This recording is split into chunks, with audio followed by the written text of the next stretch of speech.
con el ciclo de las entrevistas.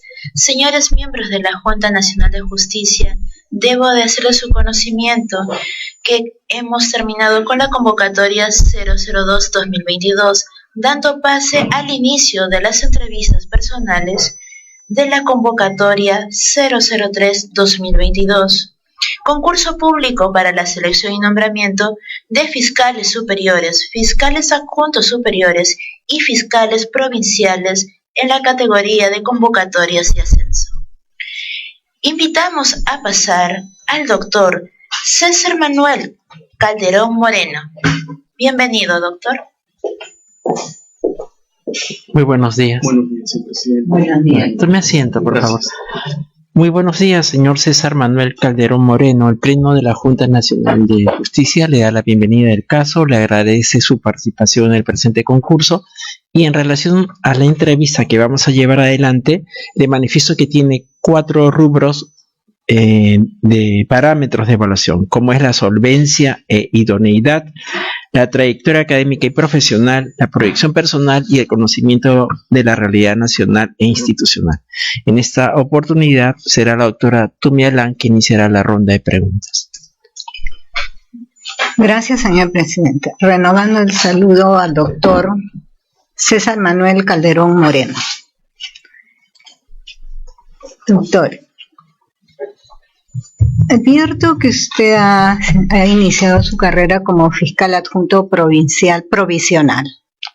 Sí, doctor. Luego, como fiscal adjunto superior titular, y actualmente está laborando en la Segunda Fiscalía Superior Penal Ucayali, doctora. Ya. ¿Nos podría compartir 2 principios que le rigen en su labor de fiscal de los instrumentos deontológicos que hay? ¿Cómo no, doctora? En principio considero que un principio que ha regido mi actuación fiscal ha sido la de integridad. Considero que uno debe ser coherente con aquellas ideas y valores que tiene y ponerlos en práctica, O sea, porque a veces hay demasiados discursos, demasiadas palabras, y en el terreno de los hechos esto no se materializa o no se traduce. Otro de los principios que considero que ha presidido mi actuación fiscal ha sido la de ser firme y valiente, en la medida que no solamente se persigue, se combate el tema de los delitos, sino que también frente a situaciones de presión que puedan existir y que somos constantemente objeto de dicha situación. Frente a eso, considero que los magistrados, fiscales, jueces, siempre tienen que actuar con bastante firmeza y con lealtad a la Constitución y a la ley y en función al caso concreto para resolver. Ya. Y tendría la amabilidad de compartir un caso que le haya tocado y que usted efectivamente puso en práctica los principios que ha señalado. Sí, doctora. En mi condición de fiscal adjunto superior tuvimos casos en donde en segunda instancia se debatió, se discutió acerca de la prisión preventiva contra personas vinculadas a una organización criminal en la región de Ucayali, que nació dentro o en el interior de una municipalidad distrital.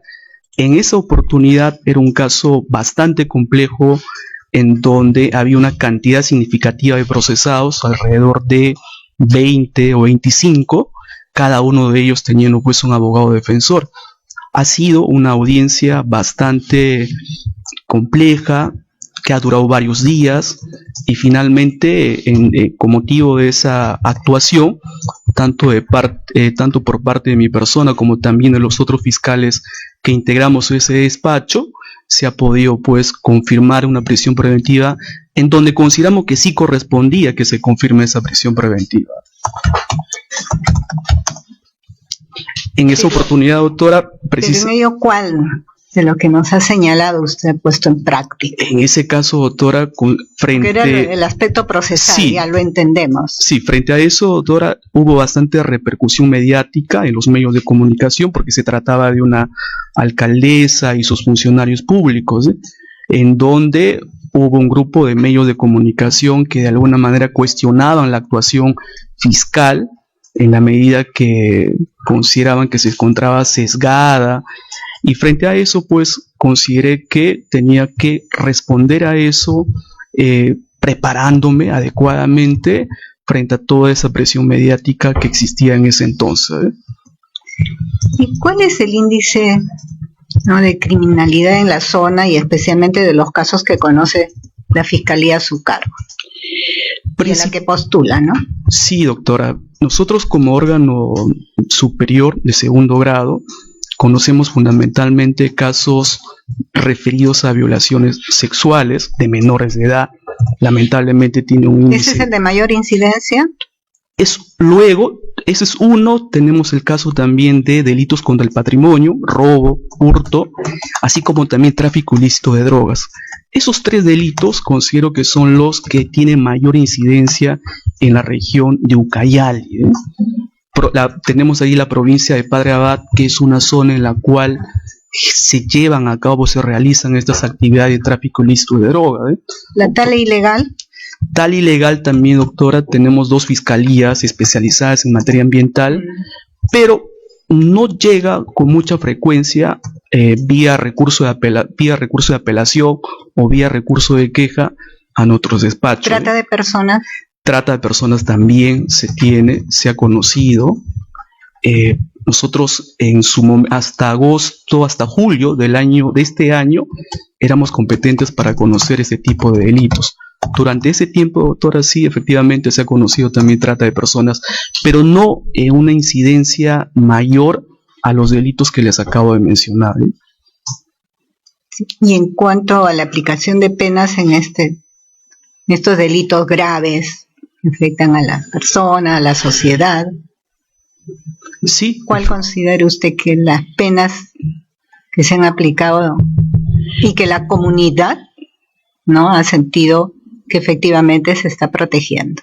Efectivamente, doctora, estos delitos, pues la trata de personas está sancionado con una pena gravísima, y los órganos jurisdiccionales de la Corte Superior de Justicia de Ucayali vienen aplicando penas proporcionales y que responden pues a la magnitud o a la gravedad de los hechos, no solamente en los delitos de trata de personas, sino también en los delitos de violación sexual de menores de edad, que es lamentablemente uno de los delitos que tiene una incidencia alta, y frente a eso, aun cuando los órganos jurisdiccionales están aplicando estas penas proporcionales, razonables y de acuerdo a la gravedad en donde se afecta a los niños y adolescentes, aún así al parecer no reduce o no disminuye. Y esto proviene no solamente pues de personas extrañas o ajenas a la víctima, sino lamentablemente son personas de su entorno cercano, familiar, a veces padres, padrastros, tíos. Doctor, otro aspecto que vamos a abordar es de su hoja de vida advierto algunos procesos, ¿no?, como denunciado. ¿Nos podría detallar, por favor, sí, de los 3, cuál es el que considera usted de mayor relevancia y en qué estado está? Sí, cómo no, doctora. En realidad, doctora, solamente es un proceso penal que se me abrió. La Fiscalía Superior a la cual pertenezco es competente para conocer investigaciones contra magistrados. Este caso que aparece nació a raíz de una denuncia que hizo un agraviado contra un fiscal provincial, y en esa oportunidad nosotros abrimos investigación fiscal contra este fiscal provincial por los delitos de abuso de autoridad e incumplimiento de deberes funcionales. Tras haberse llevado a cabo los actos de investigación, el despacho de la segunda fiscalía concluyó que no había pues lugar para formalizar y continuar la investigación preparatoria. Contra eso, el agraviado, el denunciante, formuló una queja en un primer momento ante la Junta Nacional de Justicia, y entre varios de los hechos señaló que mi persona habría cometido un delito de tráfico de influencias, bajo el entendido de que yo tendría algún tipo de relación con el fiscal provincial, por un lado, y por otro lado, bajo el entendido de que había inducido a los testigos que habían declarado en la investigación preliminar que nosotros habíamos abierto. Estos hechos, la Junta Nacional, teniendo en cuenta que había un carácter de relevancia penal, puso en conocimiento del Ministerio Público, luego se trasladó a la Fiscalía Superior Especializada en delitos de corrupción de funcionarios de Ucayali, la cual abrió investigación preliminar y tras haber llevado a cabo algunas diligencias, concluyó que no había mérito para abrir investigación preliminar y más aún, doctora, que en realidad los hechos no tenían relevancia penal desde los alcances del delito de tráfico de influencias. Sí, doctora. A ver, ¿usted se refiere al proceso 5-2024? No, hay un proceso 1-2023. Sí, 1-2023. Ya. Entonces, ese caso, doctora, se encuentra con una disposición que ha declarado consentida. Luego, el denunciante ha vuelto a presentar nuevamente una denuncia ante la Junta Nacional, en donde repite, en esencia, los mismos hechos, y la Junta otra vez ha remitido en cuanto a los hechos con relevancia penal al Ministerio Público. Y esto se ha derivado a la presidencia de la Junta de Fiscales Superiores, que a su vez, doctora, en un primer momento lo deriva a la primera Fiscalía Superior Penal de Ucayali. Y la primera Fiscalía Superior Penal de Ucayali considera que acá no hay un delito de falsa declaración en procedimiento administrativo y lo remite a la Fiscalía Superior Especializada en delitos de corrupción de funcionarios. Esta misma Fiscalía... Perdón. Sí, doctora. Uno que advierto acá es la investigación 184-2023. Sí. De falsa declaración en proceso administrativo. Así es. Esa misma denuncia, doctora, la primera Fiscalía Superior lo deriva a la Fiscalía Superior Especializada en delitos de corrupción de funcionarios. Y la Fiscalía Superior, teniendo en cuenta que se trataba de los mismos hechos, las mismas partes, en aplicación del principio neve sin ide, archivó liminarmente esta denuncia formulada por esta persona. ¿Hay alguna otra disposición después la del 6 de marzo 2024? Hasta donde me han notificado, doctora, en cuanto a esta última, solamente se me ha notificado la disposición que declara no haber mérito para formalizar investigación. No se me ha notificado hasta ahora si es que se ha interpuesto recurso de queja o ha quedado consentida esta disposición. ¿Nos alcanzó esos documentos? Las disposiciones que se me han notificado, doctora, sí. Ya. Están debidamente colgadas en el sistema en su oportunidad. Gracias por su respuesta. Gracias a usted, doctora. Ya, señor presidente. Muchas gracias, doctora Emilia Tumela. Yo le voy a formular un par de preguntas. Sí, señor presidente. Lo que solicito es que su respuesta sea puntualísima.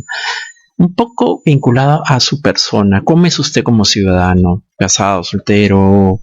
¿Con quién vive? ¿Cómo se desarrolla? ¿Qué hábitos, qué lectura usted acostumbra a? ¿Qué material de lectura usted lee, no? Sí, señor presidente. Bueno, mi persona es soltera. Yo vivo actualmente en Ucayali, en la ciudad de Pucallpa, conjuntamente con mis padres, que son ya personas de avanzada edad. Ellos están bajo mi responsabilidad. Y en cuanto a mis predilecciones, no solamente me gusta leer cuestiones de derecho, sino también cuestiones referidas a literatura. Entonces soy también muy proclive a leer literatura, porque pienso que también alimenta el espíritu y también se encuentran pues lecciones que te permiten reflexionar acerca de las cuestiones de la realidad. ¿Cuál es el último libro que ha leído? El último libro ha sido de García Márquez, la publicación póstuma, En agosto nos vemos, que ha sido publicado por sus hijos, y esa es una de las novelas últimas en cuanto a literatura que he leído. Actualmente estoy leyendo una pequeña obra de un autor italiano, Giuseppe, sobre la interpretación constitucional. Usted mencionó de Ucayali, ¿no? Y también su experiencia profesional del tipo de infracciones que hay en la localidad, y dio a entender, permítame tal vez precisar, o que usted me precise, que no disminuyen el tipo de infracciones, que fue algo así que trató de decirnos a nosotros. Sí, señor presidente. Lo que sucede es que a pesar de que los órganos jurisdiccionales vienen aplicando sanciones drásticas, cadena perpetua, sanciones de 35, 30 años de pena privativa de libertad, de acuerdo a los casos que voy conociendo como fiscal adjunto superior, veo que esos casos son constantes. ¿Qué hacemos para que disminuya? ¿Qué propondría usted como medidas dentro de la Administración de Justicia para el Ministerio Público? ¿Qué hacemos? ¿Dónde estamos fallando como país? Yo creo que como país, como Estado, esto no solamente tiene que ser abordado pues desde la política represiva, sino también desde una política de prevención. Y desde esa política de prevención resulta fundamental que se dé mayores conocimientos o capacitación, no solamente a los menores de edad, sino también a los padres. Y como he mencionado, señor presidente, estos hechos lamentablemente ocurren pues en los entornos de familiares o cercanos de la víctima. Entonces, frente a eso, es importantísimo que los padres, los niños y adolescentes sepan también, frente a ese tipo de situaciones, actuar inmediatamente. Eso por un lado. Y por otro lado, también considero importante el aspecto de la atención que se les tiene que brindar a estos niños y adolescentes. Y ha sucedido casos en los que a veces los padres o madres se prefieren, digamos, o asumir una posición de encubrir al padre o padrastro que lamentablemente ha afectado la integridad o la indemnidad sexual de estos niños y adolescentes. Entonces hay bastante tareas pendientes para que se pueda combatir este flagelo. Por otro lado, también las investigaciones deberían ser mucho más eficaces. Y en Ucayali, señor presidente, lamentablemente no contamos con el número suficiente de médicos legistas o psicólogos forenses, y eso hace que a veces, como ahora la norma procesal penal exige que la declaración tiene que ser tomada de la menor vía prueba anticipada, lamentablemente hay una suerte de demora o dilación en la recepción de esta prueba anticipada que resulta pues fundamental.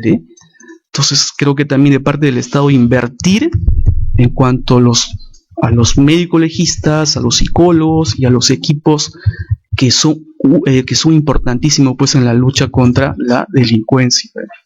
¿Cuál es su aporte a la localidad, al distrito fiscal que usted está postulando, que es Arequipa? ¿Qué aportaría? Sí, señor presidente.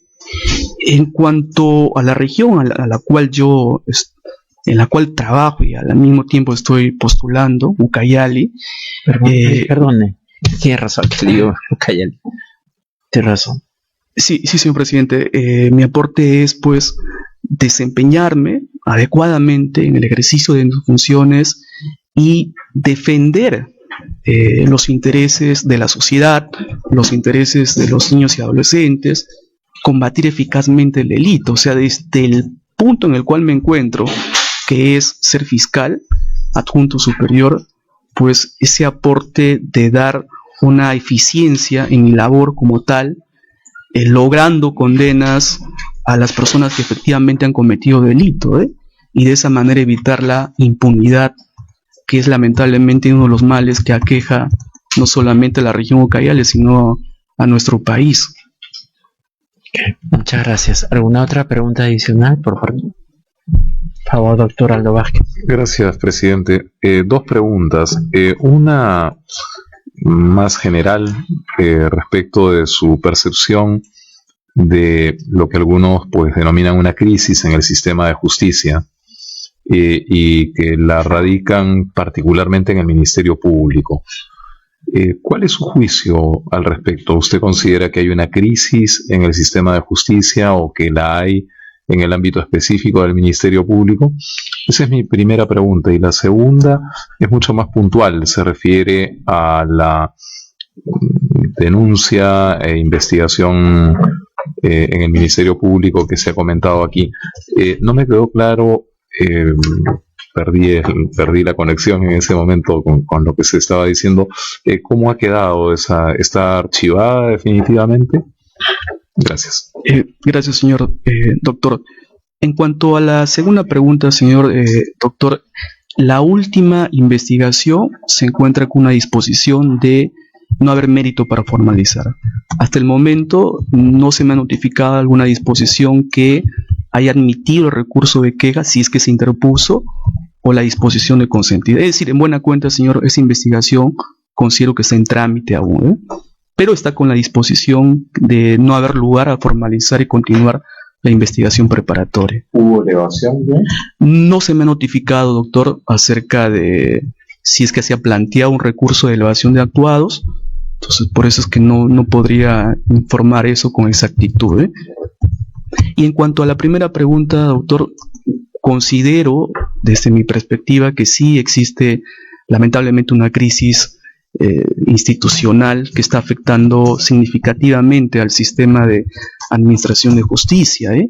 Y es que de un tiempo a esta parte se han dictado leyes que de alguna manera están atentando no solamente pues en la lucha contra la corrupción, sino también en la lucha en general contra el crimen organizado.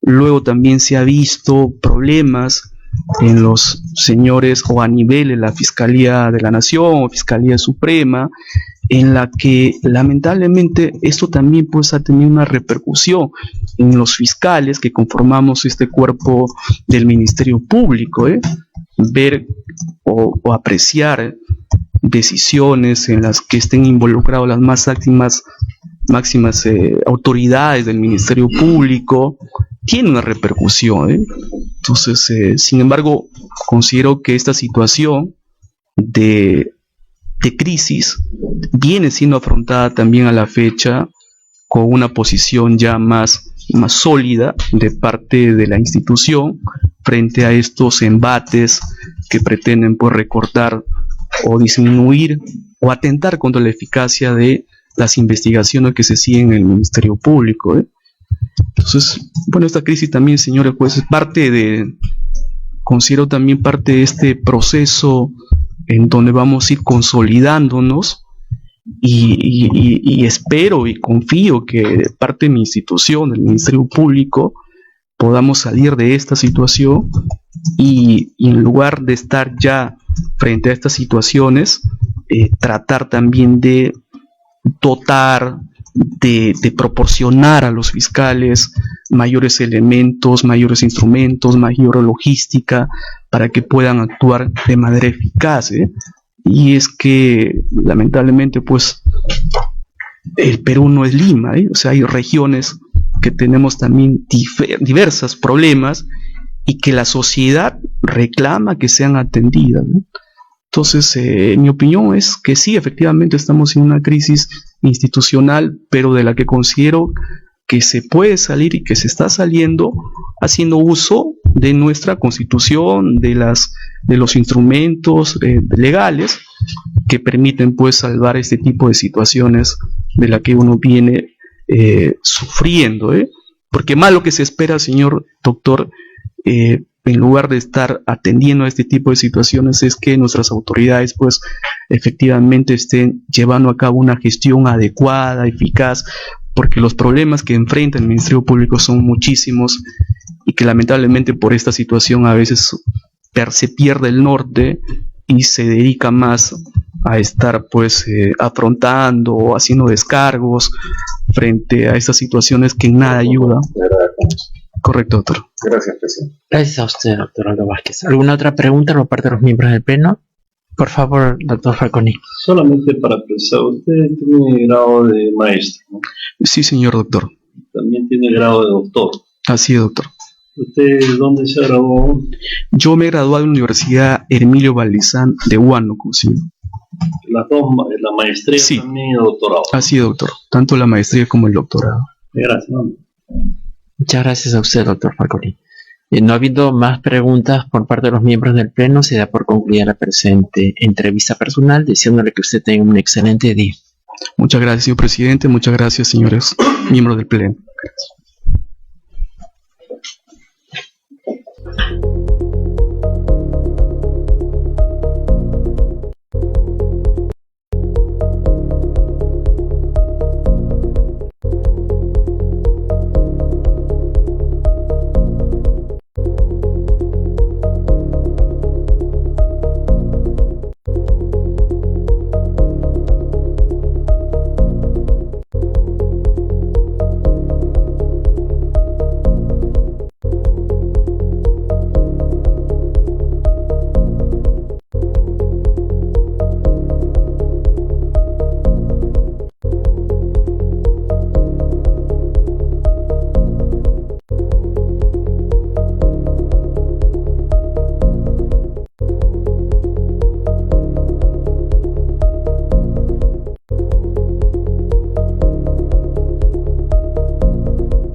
Continuando con las entrevistas del día de hoy, invitamos al doctor José Carlos Manchego Carnero. Doctor, por favor. Mil disculpas, el doctor Luis Miguel Fernández Arias. Bienvenido. Gracias. Muy buenas tardes. Buenas tardes. Luis Miguel Fernández Arias. El Pleno de la Junta Nacional de Justicia le da el saludo del caso, le agradece su participación en este concurso y le señala que nos encontramos en la etapa de la entrevista personal, la cual tiene 4 rubros en consideración, como son la solvencia y la idoneidad, la trayectoria académica y profesional, la proyección personal y el conocimiento de la realidad nacional e institucional. En esta oportunidad será el doctor Aldo Vázquez quien inicie la ronda de preguntas. Gracias, doctor. Muchas gracias, presidente. Nuestra renovada bienvenida, doctor Fernández Arias, a esta sede de la Junta Nacional de Justicia. Gracias, doctora. Muchas gracias. Doctor Fernández Arias, usted comprende, seguramente ha tenido oportunidad de escuchar muchas entrevistas de parte de la preparación. Nosotros.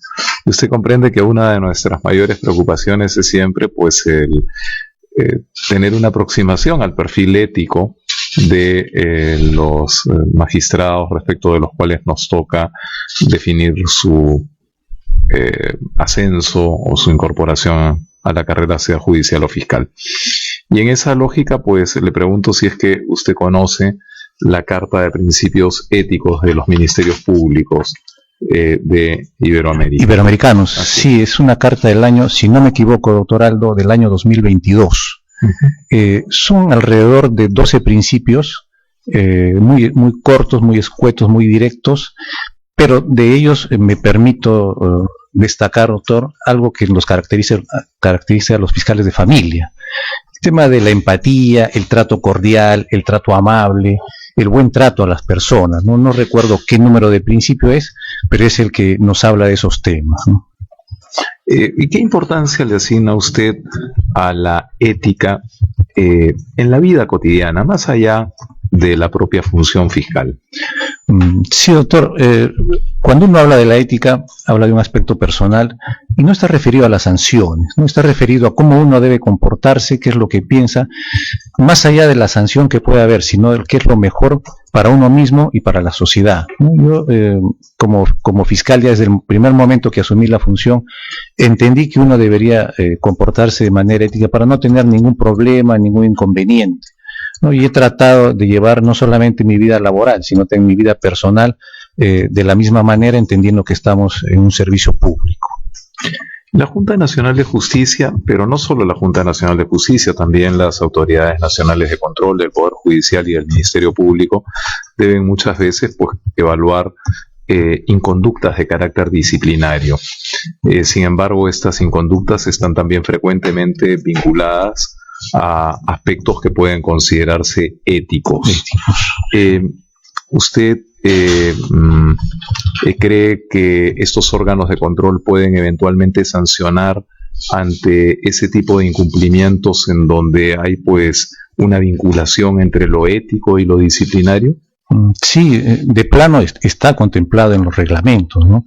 El problema es dilucidar la conducta a llevar, ¿no? Inclusive se habla de que estas conductas tienen una repercusión a nivel de la propia institución, como es el Ministerio Público, como puede ser el Poder Judicial. Entonces sí, al término, digamos, sí pueden llevar a alguna sanción, pero como le digo, de plano, ¿no? Es algo ya personal. Yo cuando hago alguna conducta, no lo hago porque hay una sanción o no, lo hago porque estoy convencido de qué es lo que se debe hacer o no se debe hacer, si es lo que corresponde o no. Pero obviamente hay que cumplir las normas, ¿no? Si ya están contemplados en los reglamentos y en las directivas, tienen que cumplirse. ¿Y sus valores han sido puestos a prueba alguna vez en el desempeño de su función fiscal? Obviamente he estado escuchando las preguntas anteriores. Yo me he puesto a pensar interiormente y desde que estoy en este servicio público, ya desde los 24 años de edad, en realidad nunca he tenido un problema de una manera externa que vengan a mí a poner en tela de juicio mis valores. O sea, nunca he tenido a alguien, por ejemplo, que me diga que resuelva algo distinto o que iba a recibir una prebenda por ello, ¿no? Lo que sí he tenido, doctor, es de repente alguna disquisición de carácter interno, personal. A eso me refiero. Sí, como fiscales de familia, algunas veces, por ejemplo, decidimos un internamiento preventivo de un adolescente infractor, ¿no? Pero de repente en este transcurso el adolescente se puso a llorar, la mamá dijo que por favor entiendan que es joven, y yo de repente en ese momento sí he podido cavilar interiormente, ¿no? Es decir, ¿qué hago, no? Si ya les dije, ya les comuniqué, como debe ser, que voy a pedir un internamiento preventivo, y por ahí surge esa disquisición interna, pero después, obviamente, he vuelto a revisar, a ver, vamos a ver si cumple las normas, si cumple el Código de los Niños, la norma vigente, y me he reafirmado en mi decisión, ¿no? De repente, ahí sí, en algunos momentos he podido cavilar, pero de alguna presión externa, no, doctor. Correcto. ¿Cuál considera usted o cuál diría que usted que es el rol del Ministerio Público en relación a la defensa de la institucionalidad democrática del Perú? Bueno, pues no sé si lo puedo enfocar desde el punto de vista del fiscal de familia, ¿no? Porque yo, por naturaleza... Le pediría una apreciación más general, ¿no?, sobre el rol del Ministerio Público. Bueno, el decreto legislativo 012 pues nos asigna la defensa de la legalidad y de la familia, ¿no? A través de la defensa de la legalidad, nosotros no estamos defendiendo normas legales, estamos defendiendo la Constitución y todo lo que implica. Entonces, el Ministerio Público, como se define... Más allá del decreto legislativo 012 que usted cita, la propia Constitución Política del Estado le asigna un rol al Ministerio Público, el artículo 158 de la Constitución. ¿Cuál es su perspectiva en relación al rol institucional del Ministerio Público? No, tiene que defender definitivamente a la sociedad, y considero que lo está haciendo, ¿no? Desde el punto de vista de la investigación, usted mencionó la Carta Iberoamericana, pero también hay cartas internacionales de las Naciones Unidas que nos dicen que las investigaciones deben estar libres de presiones, y específicamente usa el término de trabas. Entonces, si al Ministerio Público como institución se le permite eso, va a cumplir su rol en la sociedad, y para todos los ciudadanos van a poder ver que es una institución que está cumpliendo efectivamente sus funciones. ¿Usted cree que este rol del Ministerio Público está siendo obstaculizado de alguna forma, o que hay pues desafíos especiales propios de los tiempos que corren? Sí, yo considero que sí. Yo, como cualquier ciudadano, también yo veo que a veces en el Ministerio Público, a través de acciones como por ejemplo modificaciones legislativas, se vienen poniendo trabas pues a las investigaciones, ¿no? A cualquier persona obviamente no le gusta que le investiguen, ¿no? Pero el órgano instructor, el órgano contralor, el órgano investigador tiene que estar libre de todas estas presiones para cumplir las funciones, ¿no? Y efectivamente en el Ministerio Público se han visto. Yo veo muy poco de noticias, porque ya de verdad estoy un poco hastiado de la situación del Perú, pero sí, cuando logro ver en redes sociales o en noticieros, sí veo que hay inconvenientes para las investigaciones, ¿no? Y también ya en procesos judiciales mismos. Y frente a ese hastío al que usted ha hecho referencia, pues, ¿cuál es su contribución o cómo enfrenta usted ese hastío? ¿Cuál puede ser su personal contribución para, pues, en conjunto y como ciudadanos revertir una situación que efectivamente nos causa, usted lo dice con propiedad, cierto hastío, ¿no? Sí, doctor. Yo, desde mi punto de vista de fiscal de familia, tratamos de dar una imagen a la sociedad de que sí se puede. Nuestras normas legales pueden ser imperfectas, pero son constitucionales, pero tratamos de llevar adelante, por ejemplo, en los despachos, se coordina con el juez de familia, por ejemplo, para hacer procesos eficientes, eficaces y transparentes, ¿no? Por ejemplo, tratamos de que siempre haya, las veces que se pueda, y dependiendo del caso, sentencia en audiencia. Si hay que sustentar algo de manera oral, lo sustentamos para que la sociedad también escuche lo que estamos sustentando, qué fundamentos estamos utilizando. Somos transparentes con nuestros usuarios. Si algún adolescente es necesario darle alguna medida, se le dice, y eso también hace que uno mismo ya se vea dirigido hacia su palabra, ¿no? Entonces, la imagen que debemos dar desde nuestra tribuna es de transparencia y de eficiencia y eficacia. Usted pues desempeña en el ámbito de del derecho, digamos, de familia. Sí. Veo que ha publicado también un artículo sobre medidas de protección para el niño, niña y adolescente. ¿Y cómo es su propia vida familiar? Bien, yo ya soy casado hace 23 años. Tengo dos hijos mayores de 22 años y de 19 años y una hija pequeña de 9 añitos. Entonces, tratamos de llevar de la mejor manera. El matrimonio y la paternidad son instituciones muy importantes, pero también muy difíciles, que requieren trabajarse día a día, ¿no? Pero trato siempre de estar con ellos, de conversar. Mis hijos conocen otras realidades y estoy un poco ambiguo también, porque ellos quieren salir del país también.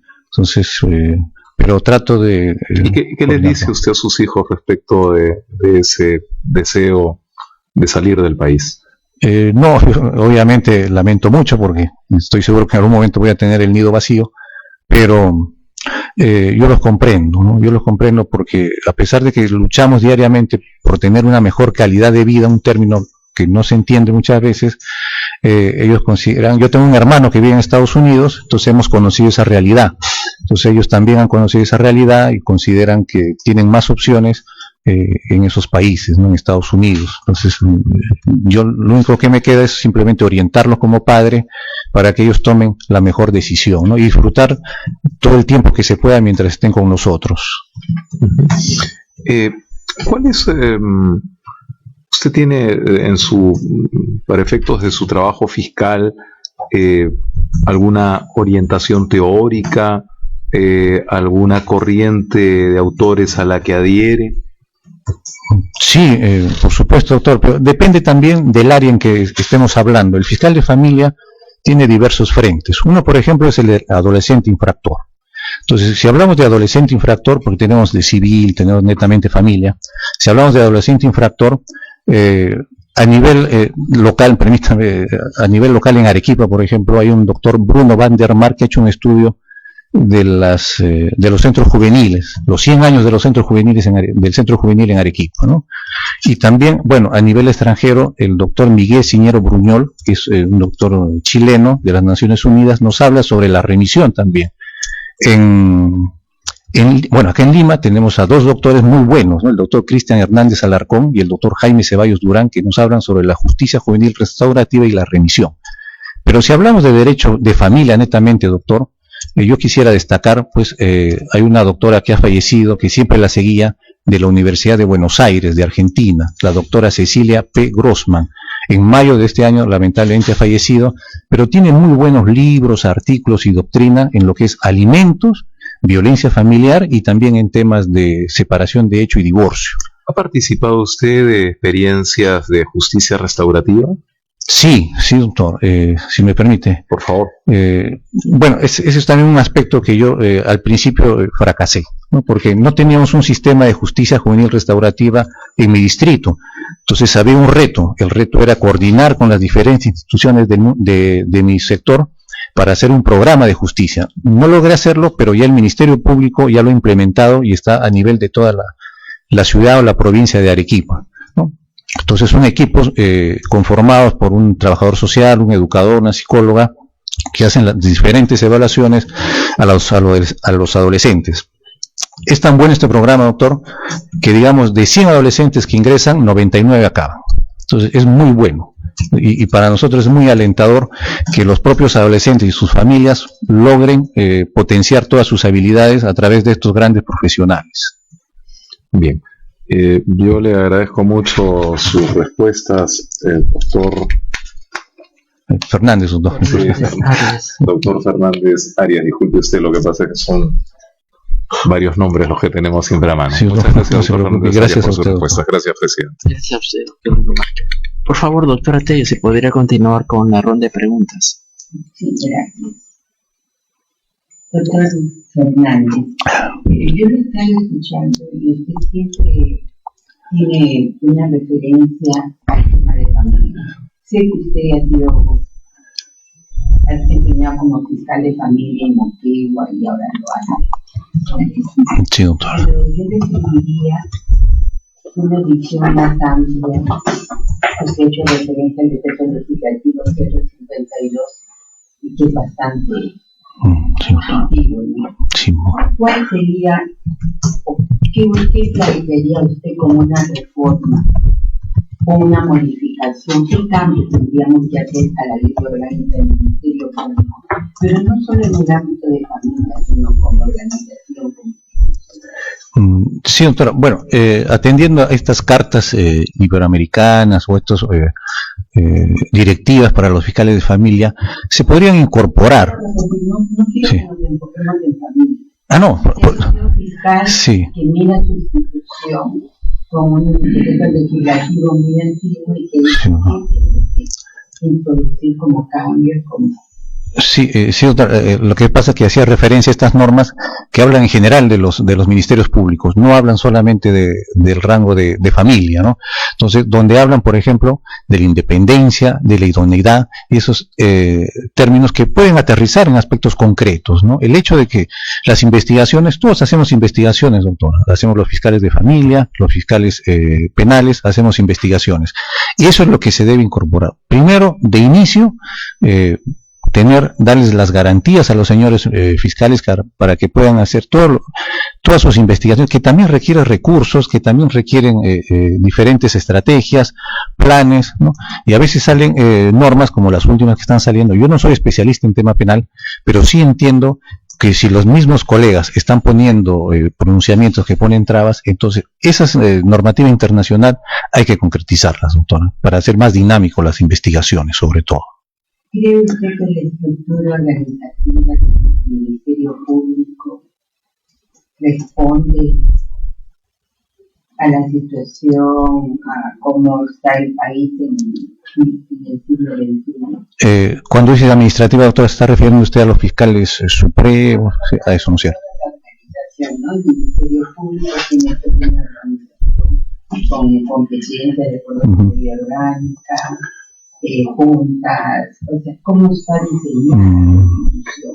Claro. ¿Cree usted que se puede mantener ese diseño o usted considera que hay necesidad de hacer alguna reforma en ese diseño de organización? Claro.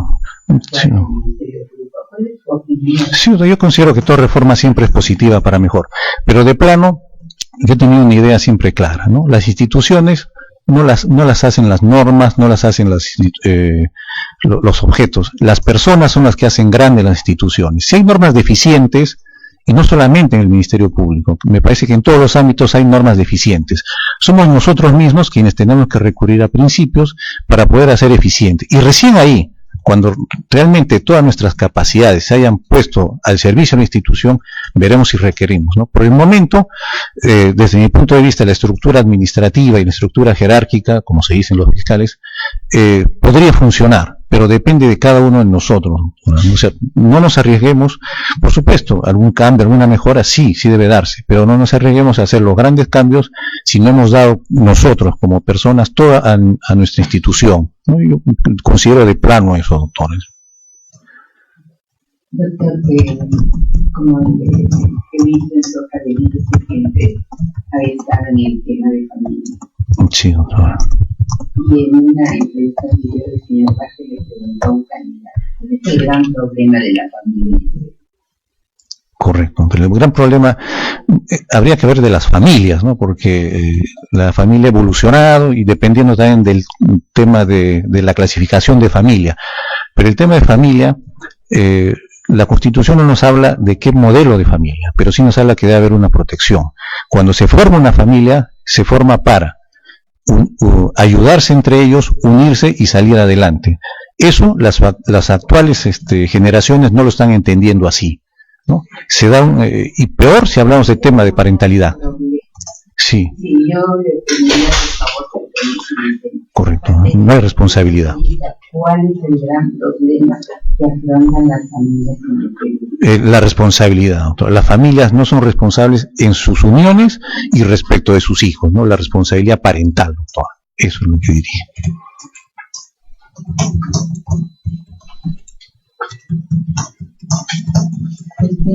¿Cuál fue la última sentencia o la sentencia que se ha leído del Tribunal Constitucional referido al tema de familia que le ha impactado, que lo ha hecho reflexionar o que usted aplique su resolución?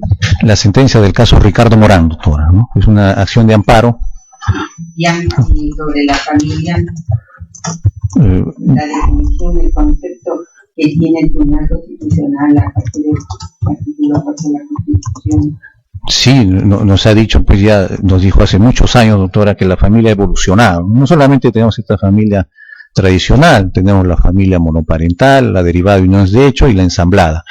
Pero no debemos quedarnos ahí, doctora, ¿no? Hay un estudio del año 2020 de Urpi Torrado que nos dice que llegamos a tener hasta 11 clases de familia, doctora, donde la familia tradicional llega alrededor del 20 o 21%, y las demás son familias de diferente clasificación, monoparentales, del mismo sexo, con el nido vacío y diferentes tipos de familia. Gracias, señor. Gracias, señor. Gracias, doctora. Muchas gracias, doctor. Doctor Jalón. Gracias, señor presidente. Renovamos la bienvenida al doctor Miguel Fernández Arias. Gracias, doctor. Usted, su trabajo de la maestría lo hizo sobre análisis de procedimiento y las medidas establecidas al niño y adolescente infractor menor de 14 años en el sistema. ¿Cuál es la conclusión más importante de su trabajo? Que no hay un plan, por ejemplo, hay algún tipo de vulneración al debido proceso por diferentes situaciones, por ejemplo. No hay un plazo de investigación para el niño adolescente menor de 14 años que incurre en un acto infractor, ¿no? Pero sí hay, por ejemplo, para el mayor de 14 años, para el adulto, ¿no? Entonces, se estaría vulnerando de alguna forma esas garantías constitucionales. Hay una serie de proyectos de ley que se han presentado en Congreso con la intención de penalizar a los menores infractores, ¿no? Inclusive hasta de 14 años. ¿Qué opinión le merece? Sí, de plano debería ser liminarmente declarada improcedente cualquier tipo de propuesta, por cuanto el artículo 40 de la Convención de los Derechos del Niño nos indica claramente: al menor de 18 años se le debe aplicar una responsabilidad penal especial y no se le puede aplicar la misma legislación de adultos. Inclusive para el menor de 14 años tiene que haber una legislación que lo saque de cualquier tipo de responsabilidad, ya sea penal, juvenil o cualquiera otra. Inclusive las investigaciones que se hacen para el menor de 14 años es de carácter tutelar. Entonces, yo considero que simplemente deben ser eliminadas, sino que hay muchas personas que ven, por ejemplo, el ejemplo de Estados Unidos, que evidentemente no ha suscrito la convención y por eso consideran que se le debe sancionar como adulto, ¿no? Pero considero que simplemente debe ser liminarmente rechazada, doctor. Usted en los últimos 7 años ha tenido sanciones de carácter administrativo por servir o a algunos procesos disciplinarios donde se le haya impuesto una sanción. No, doctor, ni carácter administrativo ni carácter penal, ningún tipo, doctor. Gracias, doctor. Doctor. Gracias, doctor. Okay, muchas gracias, doctor Faconi. ¿Alguna otra pregunta por parte de los miembros del Pleno? No habiendo mayores preguntas, se daría por concluida la presente entrevista. Le agradecemos su participación en la misma y le deseamos que tenga usted una excelente tarde. Muchas gracias, doctores. Gracias.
Carnero José Carlos.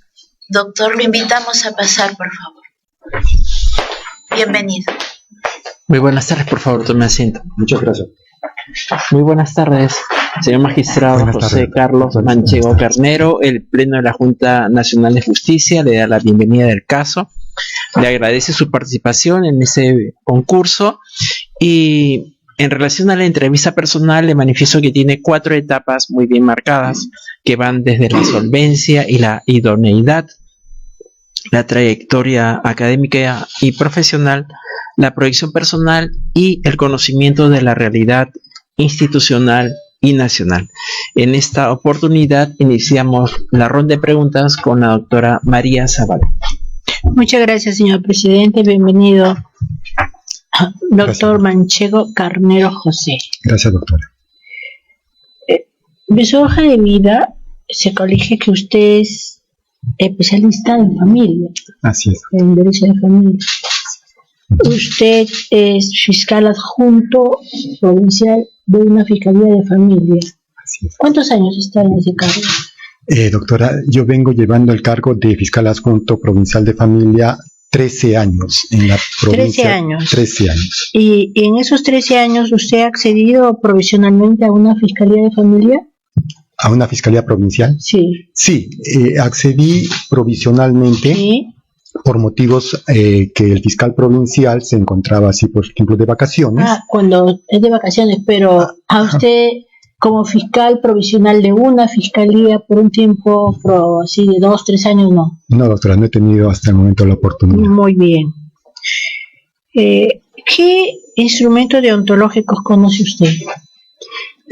Doctora, por la formación que me han brindado mis padres en mi hogar, en mi familia, yo valoro lo que es bastante el respeto a las personas, la probidad y sobre todo en el desempeño de mis funciones, lo que es la justicia, teniendo como base la proporcionalidad y la verdad al momento de poder yo opinar o decidir algún acto dentro del ejercicio de mis funciones.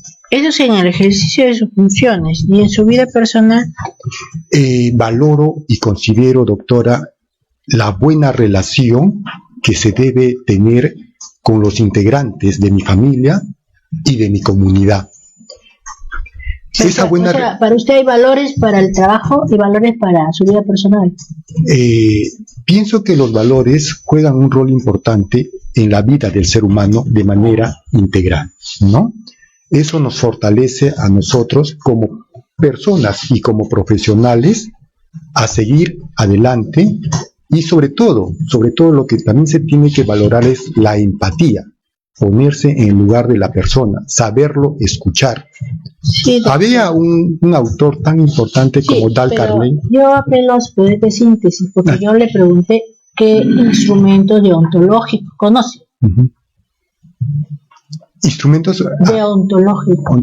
deontológicos. El código, por ejemplo, de ética profesional, Muy bien. que es una directriz, una guía, que nos permite a nosotros como funcionarios, nos da herramientas para podernos comportar ¿Qué adecuadamente. ¿Qué otro instrumento? El código de ética, el más fundamental, el código de ética profesional, y también podría decir los valores y los principios que siempre nos son inculcados, ¿no?, en nuestra familia. Porque nosotros sabemos muy bien que es el hogar, la familia, la cuna donde nos forma, donde nos cría.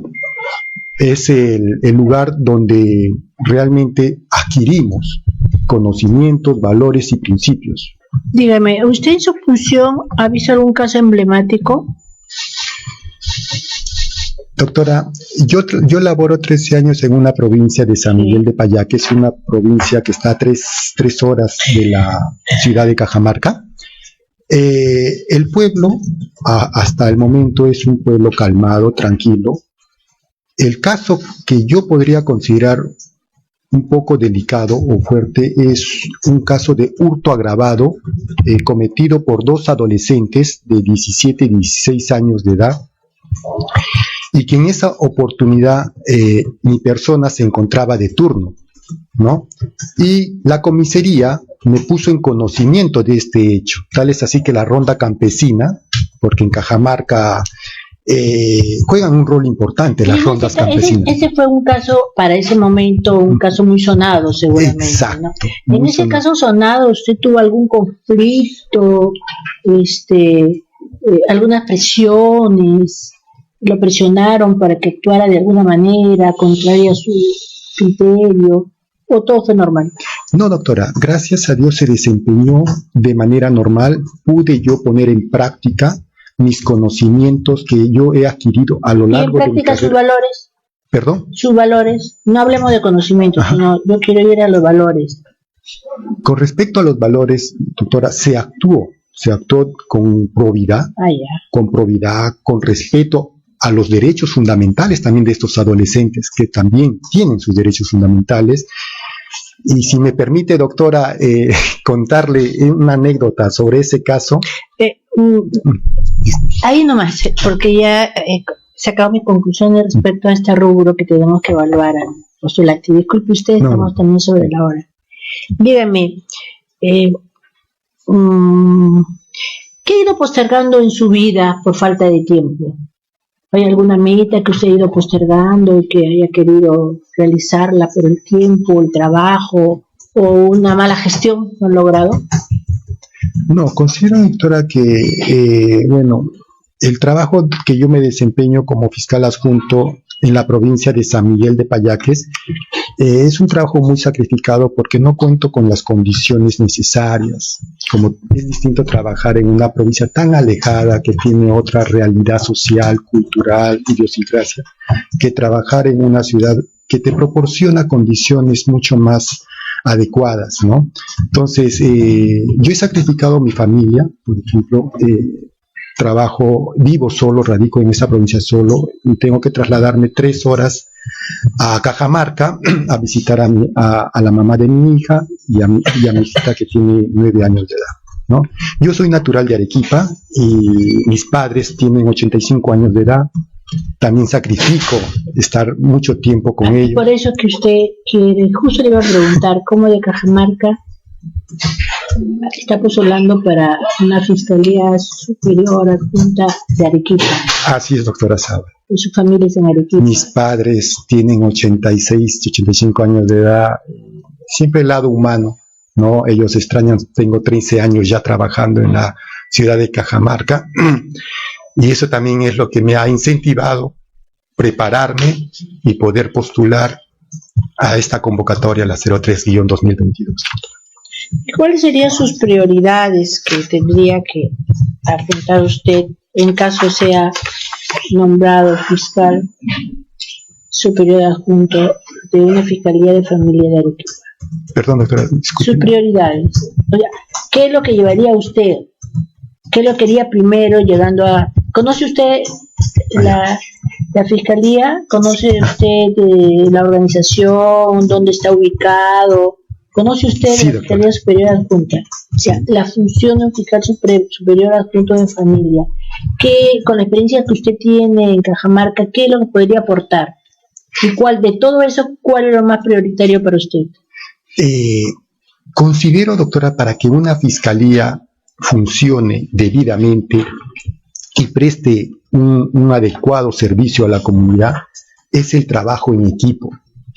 Yo sé que la carga laboral es mucho más fuerte en una ciudad a comparación de una provincia.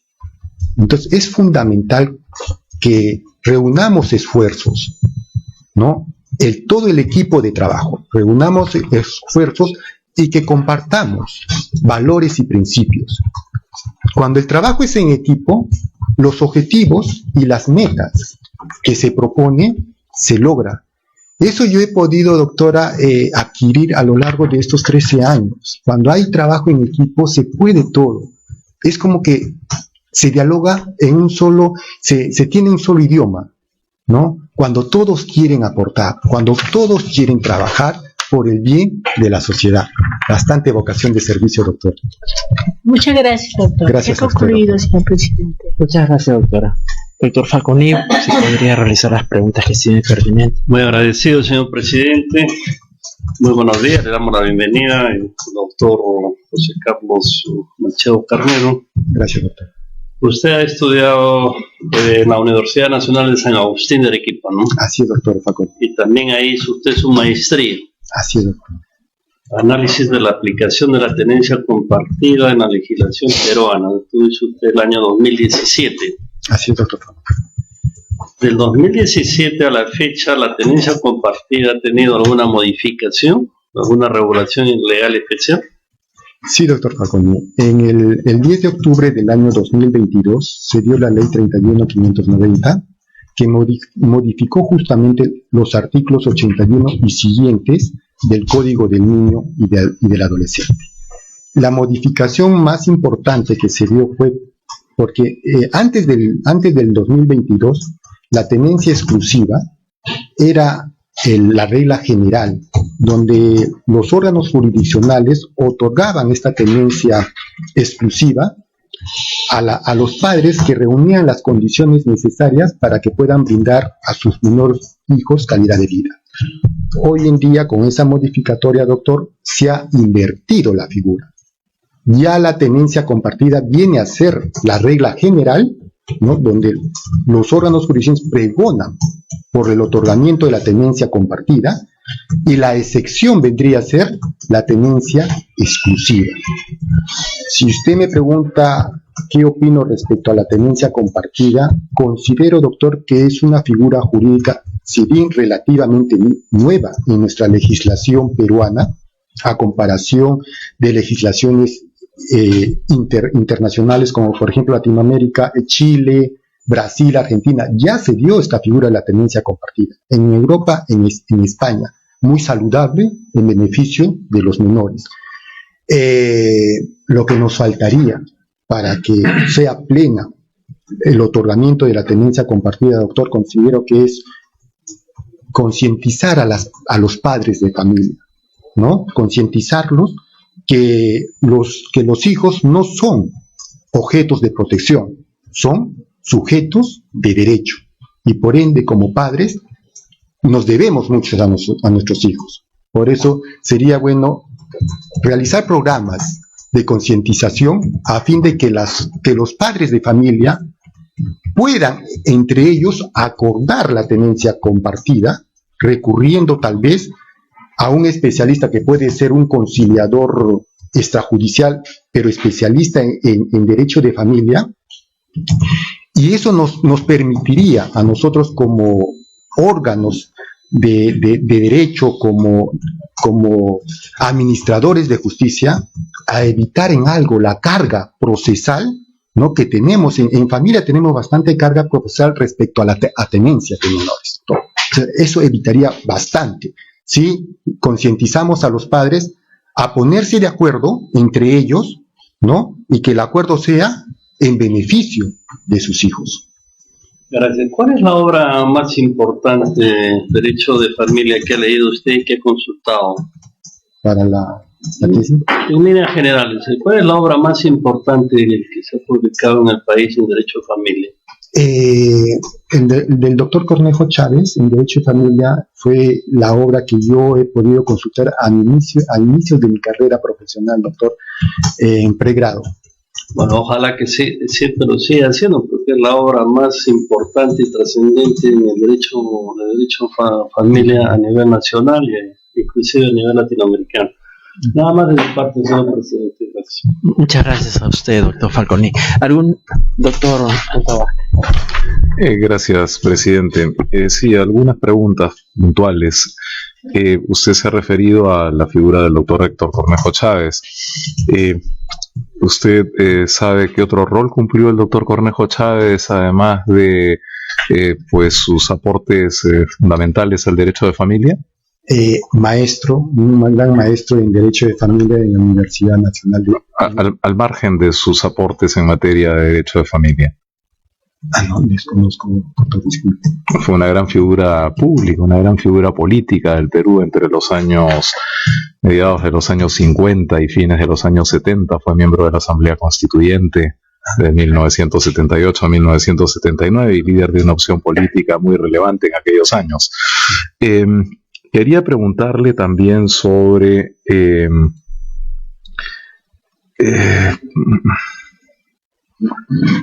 veo que hubo una investigación, me parece, sobre violencia y resistencia a la autoridad. ¿Podría usted comentarnos de qué se trató y cómo culminó ese? Entiendo que está ya archivado aquello, ¿no? Así es, doctor Vázquez. ¿Cómo se originó esta circunstancia? Gracias, doctor. Si me permite, ya a veces me pongo a pensar, a reflexionar que la vida realmente nos da lecciones y siempre nos dará lecciones. En esa oportunidad, doctor, un amigo, un compañero de estudios de la universidad, me pidió que lo acompañara a la comisaría de Hunter a fin de sentar una denuncia por agresión física, ¿no? Yo accedí, es un compañero, un amigo, en acompañarlo. Y eso fue bueno en mi época de vacaciones. Y en la comisaría, por el tiempo, diría yo, 11:30 de la noche, el personal policial encargado que estaba de turno no quiso recepcionarnos la denuncia, ¿no? A pesar que nos identificamos, no nos recepcionaron la denuncia. Y esa omisión generó en mi persona, doctor Aldo, esa desidia, mucha indignación me generó, ¿no? Y tal es así que yo pedí hablar con el comisario de la comisaría y también solicité la comunicación con el fiscal penal de turno, ¿no? Para poder ejercer nuestro derecho de poder acceder, ¿no? Y sentar la denuncia correspondiente. Se nos fue negado rotundamente. Y en esa oportunidad nos retiramos de la comisaría y a 2-3 cuadras aparece una camioneta de la comisaría donde nos pide que los acompañemos y nos retornan a la comisaría. Es ahí donde los efectivos policiales comenzaron a llenar unas actas. Se me negó también leer las actas. No lo firmé esas actas. Y es ahí donde aparece, doctor Aldo, esa investigación sobre resistencia a la autoridad, ¿no? Doctor Manchego, también tengo otra inquietud respecto de un proceso por alimentos en Paucarpata. Sí. ¿Cuál es el estado? Usted fue el demandado. Así es, ¿correcto? Doctor Aldo. Así es, doctor Aldo. Es un proceso, doctor Aldo, de aumento de pensión alimenticia. Yo le estaba pasando a la mamá de mi hijo su pensión, pero no acordamos entre ella y yo el monto. Entonces determinamos que sea el Poder Judicial quien determine el monto. Tal es así que se recurrió al Poder Judicial, el juez determinó el monto. Eso fue cuando mi hijo ya era menor de edad. Mi hijo actualmente, doctor, tiene 20 años de edad. Actualmente ya sigue gozando de esa pensión de alimentos, ¿no? Sigue gozando de esa pensión de alimentos porque es un estudiante universitario y es ya sería una sentencia, hasta ahora sigue en ejecución. Me descuentan, doctor. Correcto. Muchas gracias, doctor Manchego, por sus respuestas. Gracias, presidente. Gracias a usted, doctor Aldo Vázquez Ríos. ¿Alguna otra pregunta? No habiendo mayores preguntas, se daría por concluida la presente entrevista. Le agradecemos su participación y le deseamos que tenga usted una excelente tarde. Muchas gracias. Gracias, doctor. Gracias, señores integrantes de esta junta. Permiso.